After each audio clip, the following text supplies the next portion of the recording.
Hey everyone, welcome to the Sonically podcast where music creators educate music creators. I'm Elmo.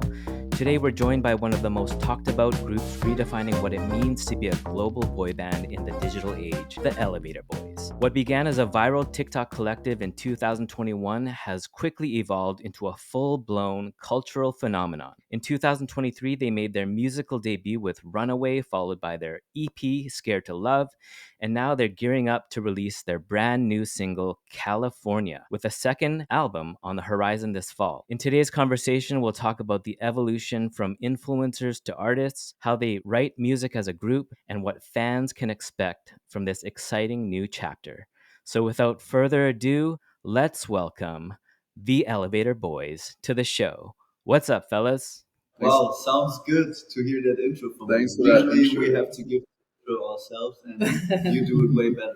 It was very easy for me because you guys got a lot of exciting stuff going on, and we're super thankful that you guys took the time out to talk to us and just kind of like go through your story thus far. First off, if we could start off by getting quick intros from each member, maybe in the most boy band way as possible. We don't really have a choreo for introducing ourselves, but I'm I'm Julian. I'm Bennett. I'm Jacob, and Lewis is missing right now. So he's excused. But yeah, we're the Elevator Boys. 4 out of 5. Welcome. My first question is, and this is something that we're very curious about from all of you guys, is did you all grow up with music as a big part of your life? I mean, my dad always wanted me to go to the Voice of Germany, which is the same like the Voice of America, just in Germany. So yeah, I always sang a lot in my childhood and was really annoying, I think. I actually used to play the piano for some time and like had some musical issues in school. So there was a like music school we had to like stand in front of the whole class and sing, and it was like really like nervous and scared. And now it feels a lot better to put like the freedom we have right now with like writing our songs or performing them. It like really hyped me up in kind of way. So yeah, We're trying to prove his teacher wrong now. yeah, that's our mission basically. I used to play the drums as a kid, so I was a little bit annoying at home too when my parents told me not to go past bedtime to wake everyone up. And Luis plays the guitar actually. So I mean, growing up too, because you guys grew up in Germany, what were some of the sonics or some of the artists that your parents were playing in the house, and even like the kind of music you and your friends would listen to as well? I would say I'm pretty influenced by AC/DC and Pink Floyd. I think, yeah, your dad and my dad, they loved it. And we always listened to some like jazz music and like really slow melodic stuff while we had dinner as a family. So that was always an influence. And right now I'm listening to the same kind of music, like Cigarettes After Sex, which is like really dramatic, slow, great lyrics, and really melodic. So I think that came back basically. I think my mom, for example, she loved to listen to Michael Jackson a lot. Wow. And I remember my dad listening always to Linkin Park. So always when I was in the car with my dad, we were listening to Linkin Park, and then coming back home to my mom, listening to Michael Jackson was like it was a bit of a split, I would say. But I feel like I got taste of both worlds, and yeah, so just from a very young age, getting my ears to hear different sounds in a way and to pick from both worlds to create my own taste. I feel like it was really helpful to create this own, sound for me, what I want to listen to, and now what I want to do or what we want to do in our own music. Actually, the memory for what my parents listened to is gone. I feel like I don't remember, to be honest. But I'm a lot into 80s and 90s music right now, so maybe that was a thing back there for them. So yeah, I think so. I think adding is just my parents loved ABBA. The Oh group. yeah. They Same, were yeah. crazy about ABBA. Can we get like a little bit of a backstory of the Elevator Boys, and then how did that evolve into discovering the process of creating music together as a group? Do you want me to go? I'm usually the guy that tells a story. To put it short, so we began as friends. Two of us have known each other for 10 years already. We're almost all from the same area, which is Frankfurt in Germany. But Julian, he's from Bavaria. And yeah, we started off as friends, all with the mutual interest of TikTok and social media in general. And started just hanging out, becoming friends, sharing that same interest, and then eventually started producing TikToks and videos together, which sort of yeah, went very well, a bunch of them, and then randomly some of them were in elevators actually, with the typical POV thing, which I don't want to say we invented or anything, but we were early adopters of that trend maybe. And then via those elevator videos, people started sort of associating us with elevators and calling us the elevator boys. Which yeah, we were just known under that name after a while, and then we were like, all right, let's adapt the name. Why not? We're kind of known by the name. What can we do? But we liked it, so then we moved in together. Initially planned for 4 weeks, but then after all, we kept extending, and then got our own proper place, so not just an Airbnb, a proper place where we all lived with 6 people, us five, and our cameraman, who's been there since day one. We always say we're kind of six boys after all. And yeah, that lasted for 3 years, and we built our own team with our own company. It's been a crazy journey with everything, and then we at some point started getting into music, as we sort of all had musical backgrounds and really enjoyed it, and everyone compared us to a boy band that doesn't sing. So befriended producers were like, "Hey, why don't you guys try it?" We're like, "All right, why not?" And then that initial spark on the first day just grew. It was actually here in LA in the Electric Field Studios, and we did 3 songs in a couple of days, and it sounded sort of kind of alright, I would say. But Surprisingly good. Surprisingly good. The main thing was that we really, really enjoyed doing that after producing just TikToks and short form videos for 2 years and YouTube videos. But it was just a spark of sort of creating something that lasts longer, that we can fill with more emotions and show a little bit more character. So we kind of, yeah, we committed very quickly to like, hey boys, should we become a boy band? Should we try? And should we sort of follow that passion that we just discovered as a group? And here we are now. That was 2.5 years ago, which started in LA, and now we're releasing a song here in LA this week, which is sort of part of why we wanted to do here, because here's where everything began. But also on the journey, us as a group knowing what kind of sound do we want. I feel like now we're on a better path than with the first EP. Now we definitely have like a better line of the sound we want to have, or the sound we want to create as a group. But still on this journey of like looking for yeah, what we are as musicians. I think this is a journey you always want to be on. And yeah, so we're really enjoying the ride, and hopefully the people are gonna enjoy the new songs that are coming very very soon. And maybe adding to that, it took us a lot of songs and a lot of demos, which some of them also weren't good, but it is part of the progress to sort of try and error. So when we released our first song 2 years ago, we already did about 40 songs, I think, roughly. Now we're almost at I don't know, 60, 70, 80 more even. So we have a lot of demos and a lot of studio experience that we try to gain to slowly trying to understand the art of music. One thought that comes to my mind right now is any documentary that I've seen on sort of the come up of traditional boy bands, whether it be Backstreet Boys or NSYNC, and then as time went on to sort of the K-pop, they always show like the grind. But I feel like one of the biggest challenges that a lot of them talk about is the initial beginnings to finding their unique voice and identity. And it seems like you guys are on that path right now. Like you're kind of in that place. How challenging has that been, like in terms of discussions between you guys? I mean, it's always like big discussions. You can imagine probably because we all kind of have different tastes of music as well, which is normal, I think. And so everyone has their own view of songs we have, which sometimes leads to long discussions, but sometimes is actually really helpful for the songs because it gives the song, it shapes the song in different kind of ways. And I think that makes it more interesting than just like a flat song. And when someone says, "Oh no, I just want some more rock elements in it," that's kind of cool. And someone else says, oh no, I want this like sounding a bit more pop, then it's a nice mixture already. So that's what it feels like, and for us, I think it's a pro argument, and it's better that we discuss a lot about the sound of the music. And we're challenging it a lot. Yeah. And also in the beginning, every one of us was attending every songwriting producer session we had, and we found out for ourselves that it's like more, I want to don't want to say productive, but it's like more efficient to separate like songwriting sessions, and that's also a big point. So when Tim and I'm doing a song and Jacob and Ben they're doing a song, like we prefer our song more most of the times than their song, so that also always leads to big discussions.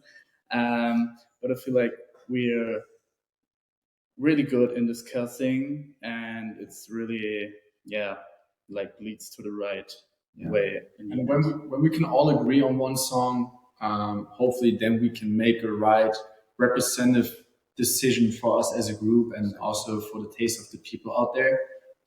So challenging us as a group and each other every single time, I feel like is very helpful for us to get this proof of concept that this song really works. And a lot of communication. yeah, That's key. Does that play into your advantage of being friends since childhood within those creative discussions? Or is it harder to be honest with each other in those moments? I don't know. I think the music kind of brings us more together. Since we started music, we hung out a lot more and actually told ourselves a lot about our stories because the music is a way for us to express more of our personality in a kind of art form or content or output, and we obviously have to talk a lot about those topics, breakups, toxic relationships, and we get to know each other more and more throughout the music. And I think that brings us together even more. And it's also hard to tell the difference because none of us has been in a casted boy group or boy band. But I feel like what we have is, or what we don't have, is trust issues. So we are trusting each other completely. So we know everyone is doing the best for anyone, for the group, for everything. So that's the thing we can count us in as friends.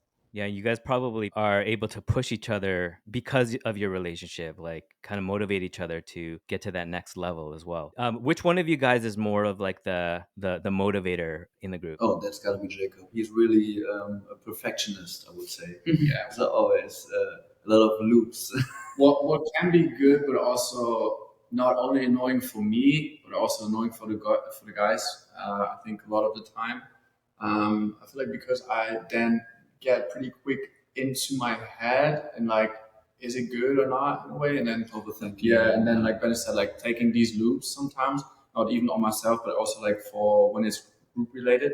So this sometimes it's good because I think then I just have it in my mind, but sometimes it's bad because I cannot get it out of my mind in a way. That makes sense. But sometimes it's about the little details. So that's good. I want to switch gears a little bit and talk about Runaway.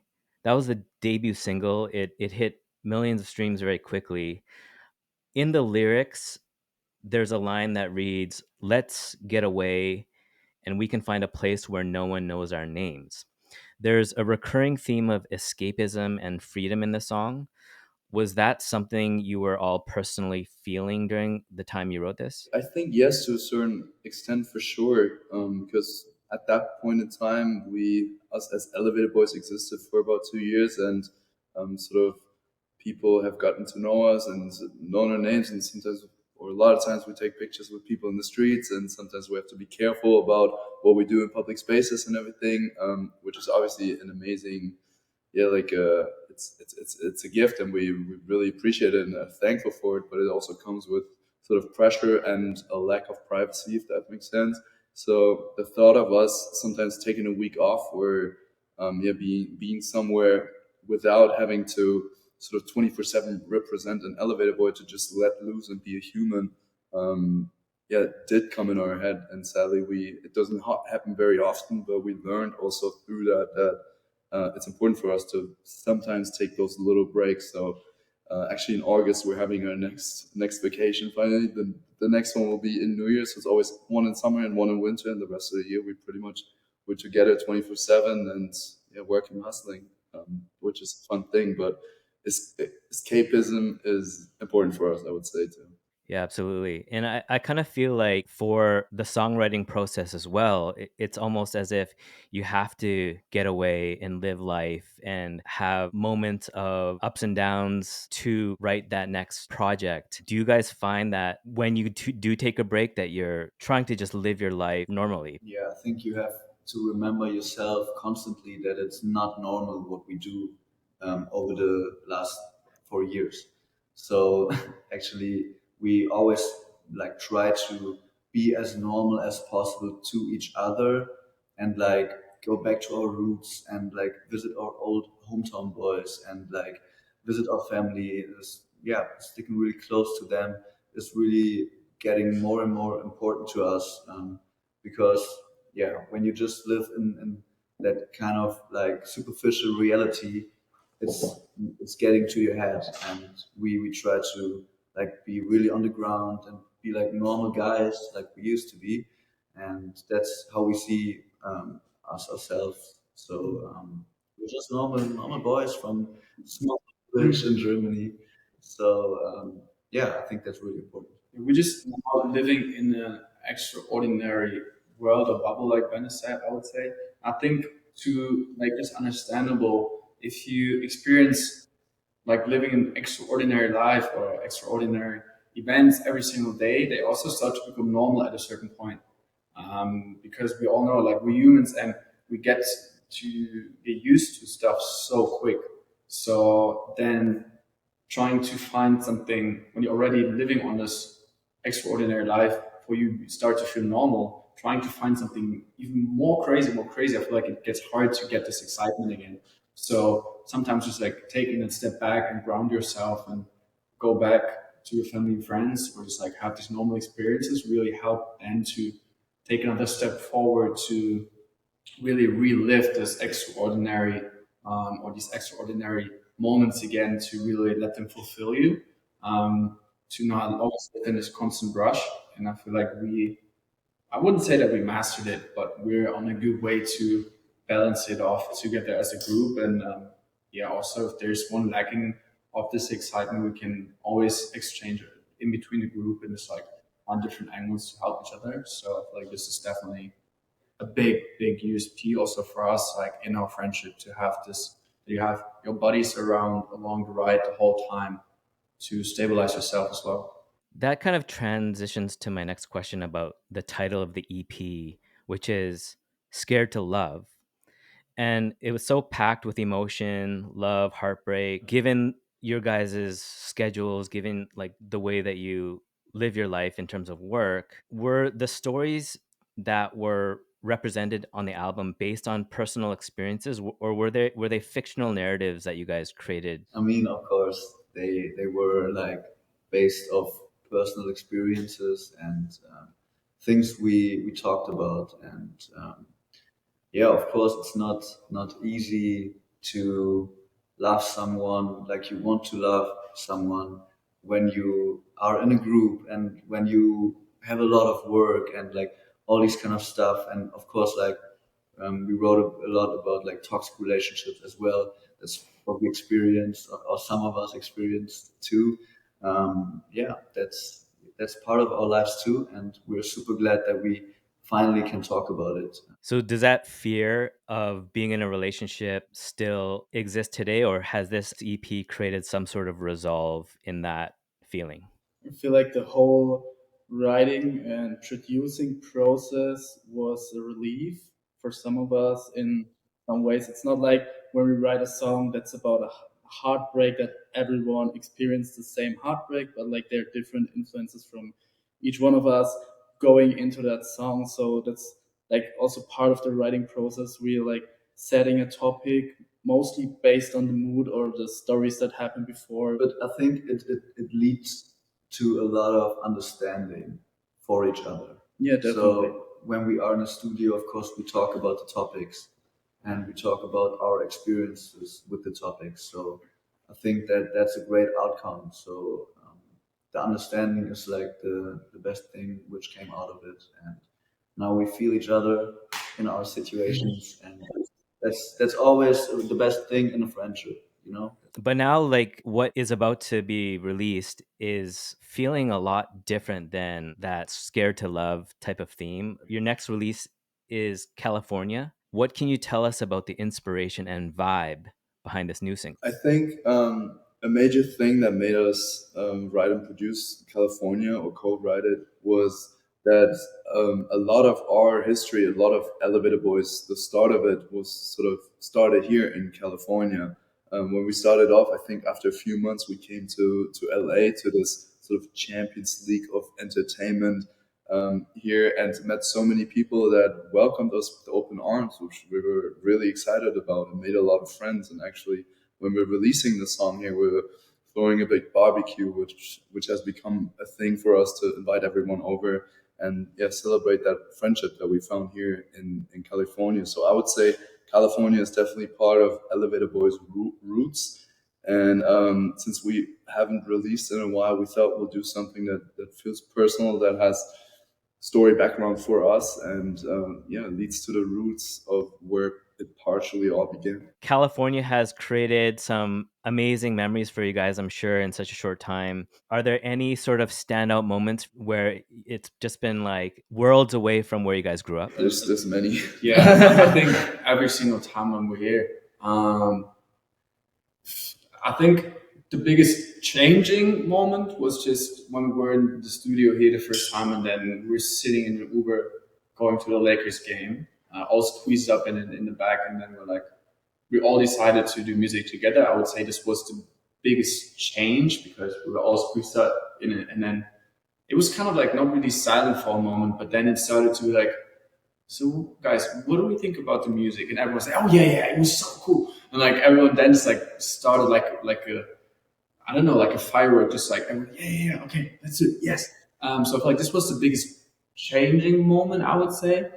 But besides that, just meeting people, like, I don't know, we were at, was a nice guy with a lot of ones, Nice, yeah. Getting to know, kind of shaking hands with Drake, or I don't know, just some, or like the Kid Leroy, and it's definitely like very surreal from if I imagine us being 5 years ago in our little small town, and now being in the same room with all these people you've only seen from the screens back then, and you obviously admire their work. So this is definitely surreal. Also, looking at the house we're able to live in right now is it's just a blessing, and we're so thankful that everyone who's out there supporting us day by day is such a crucial part of making this our reality.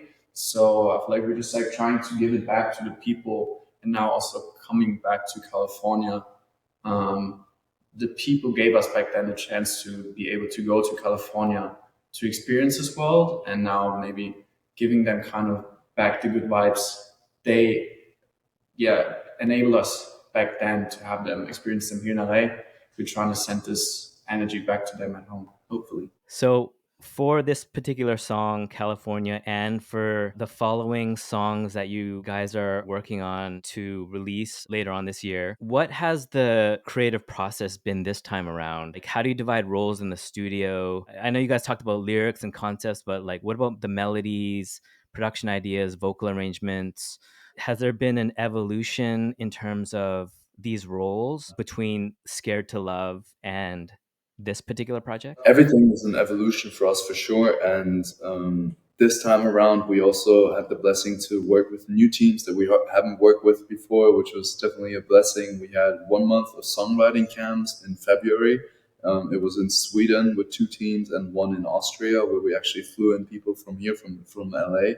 And they're really amazing. So working over time with new producers, new vocalists, new songwriters, we always learn. We're always in the learning position, and we get to contribute more and more each time that we do it. Basically, it's like anything. No master has been falling from the sky. They were all built here on the ground. I don't want to say we're masters yet, but we're trying, and we get to learn and experience more, and also get to get to involve our tastes and our expertise, if you will, more and more every time. So I say definitely we do have different strengths, and we do fulfill each other in that way. But obviously, it takes the right team too to then make it a round project after all. And I don't know if we have anything on particular roles between us. I think not really roles, but if you compare it to Scared to Love, I feel like in the time when we created Scared to Love, sorry, we had so many different sessions, and I feel like now for this upcoming project, we really locked in ourselves for like 4 weeks, and I think with these different teams, and we really got the chance to explore what's deep inside of us. I feel like besides that, before it was always we had a session here and there, and then we collected all of these songs, and then we just saw this red line of being scared to love. And I feel now this time we really had this time to settle down and go deeper into the sounds we want to create, and also deeper into the stories we want to tell even more. And yeah, like Tim said, we have great people we can work with even before, but I feel like now also people who worked on major tracks with Justin Bieber, Troye Sivan, Usher. So Wow. really, really great people. We obviously, like Tim said, can learn from. And to give like a picture of it, how it works for us when we go to the studio, we sit there and Drew and explain it for a second. Then we set a topic, and then everyone puts something to the story, kind of like a puzzle. And I feel like we get more and more bigger puzzle pieces. In the beginning, the songwriters definitely helped us more to tell the story we want to tell. But now throughout the development, through now 100 demos, we get more chance to tell the story almost fully through ourselves, and then set the little clue points with these overly professional people we're able to work with now. So it gets more and more professional, and um, hopefully you can hear that. Yeah, absolutely. That's fascinating. And I feel like you guys are amazing storytellers because there's no way that the elevator concept on TikTok would have taken off if you guys didn't have a way to visually tell really compelling stories in a engaging way in just such a short amount of time. And I can see now on your social media you guys are promoting California in that same way. How do you guys come up with these funny, clever ideas that I'm seeing on your socials? I think it's not that deep. We look throughout social media and look for inspiration, and we have a great team as well. So all the content is like the idea is coming from us and our cameraman slash content director. I don't know, Jojo. We always say he's the sixth elevator boy, and yeah, we always have a lot of content meetings, and it's a lot. During or behind the scenes, which what people usually don't see. So it's a lot of behind the scenes work, and yeah, we try to Brainstorming. yeah, exactly, try to keep up the good work. I feel like we have a lot of ideas. Sometimes we just like have to select which ones are the ones we can use. Some we can actually bring them to life. Some not. Some we film some and it actually looks crap, and then we're like, all right, this was maybe not the best idea.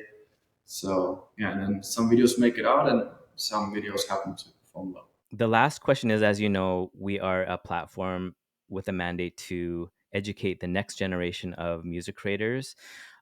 Given that you guys have come so far in such a short time, for those who look up to you that are interested in taking a similar path, what advice would you give them? In terms of music, I would say them a I would tell them, be don't be afraid, be courage to put some music out, which is maybe not in the perfect picture of like flat pop music or like the trend or the hype right now, because usually when everything is done, when all the mixing happened, it's a half year later and something completely different is trending. So you never know, and I think your feeling and what sounds really good to you, to yourself, um, is always the best way. So we try to put out some music which is just individual. I would also say don't be scared to make mistakes, because we've done many mistakes for sure. Probably some that we don't even know of, but don't be afraid to make mistakes, and also try to enjoy the journey. Although it can be sort of painful and dragging and feeling like you're not moving a step further. But if you, yeah, it's a thing like with everything in life. If you constantly try to push, and no matter what anyone tries to tell you, we had so many people through all of the stages that said, "Hey, what are you doing? Stop what you're doing. We don't like it. It's cringe. Whatever." We always pushed through, and yeah, hopefully it brought us somewhere, I guess.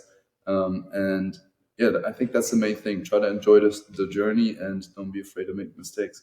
I think that's going to go a long way for a lot of people. Once again, I thank you guys for just being so transparent and sharing. If we could transition to the rapid fire round, here we go. Rapid fire round. Number 1. What is a sound that always brings you joy? Ocean. Rapid fire, just as rapid. The first thing that came to my mind was Afro beats, because I always connecting it with the last vacation we went on in Cape Town for New Year's, and it was like a group of 20 people, and had so much fun there. So like that brings a lot of joy for me. Actually, like both of your calls, Ocean and Afrobeats.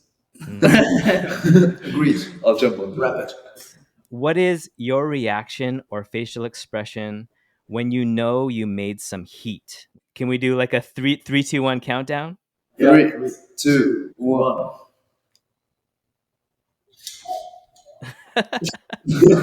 Nice. We got a combination of stank faces in there. Stank face. Is that how you call it? I didn't even know that. Yeah, it's called stank face officially. Number 3. When do you feel 100% happy with a song you made?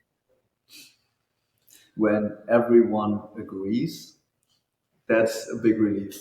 Everyone has that face. Yeah. When everyone's vibing to it, yeah. Right on. Most times when we get the last mixtape of it, because it goes through a lot of loops, and it doesn't sound as different as the first loop we heard most of the times, because your ears getting used to the first bounce always, and then when you do like 5 bounds, it sounds different most of the times, and that's like when we're most of the time happy about it. Number 4, if AI technology was somehow able to take over our jobs as music creators, what new career path would you choose? Surf instructor. AI developer. to make it to cancel. Yeah, I would just like try to just like work on AI to like still be ahead of the AI. You know what I mean? Like if they take over, so you know what I mean? That I can still be one step ahead of the AI when I'm just like AI. engineering the AI. More clever than AI. What about you guys? Probably become professional runner or something in sport direction. I would be a steward in the plane. Steward. Stewart. Oh, So I can travel, you know. beautiful, guys. I just wanted to again wish you guys an amazing next chapter with the new album and the new single. We're all very much looking forward to hearing the whole Song of California, because I've only heard a snippet so far. So I'm looking forward to hearing the verses and all of the production and all the other stuff going on in there. We are at our final question. What's next for Elevator Boys? Anything you want to promote to the Sonically community in your own words? A lot. There's a lot coming. There's a lot going on. First of all, thank you guys so much for listening. We have a bunch of stuff coming up. Obviously, our next release right now is California, dropping the 25th of July on every platform anywhere that you probably have on your devices. Give it a listen. Look at the music video. We filmed it here in California, and it was a lot of fun. So yeah, make sure to check that one out and be tuned for a lot of further releases. As we said, we had 1 week of songwriting camps, and we have so many new songs that we can't wait to put out. I feel like we wish we could put it out all at once, but we're going step by step. So the next release will be coming very soon. And until then, we hope to see you on the socials, maybe in real life in LA in in Germany, wherever. We're traveling a lot, so hopefully get to meet you one day. And thank you guys so much for listening. Thank you, guys.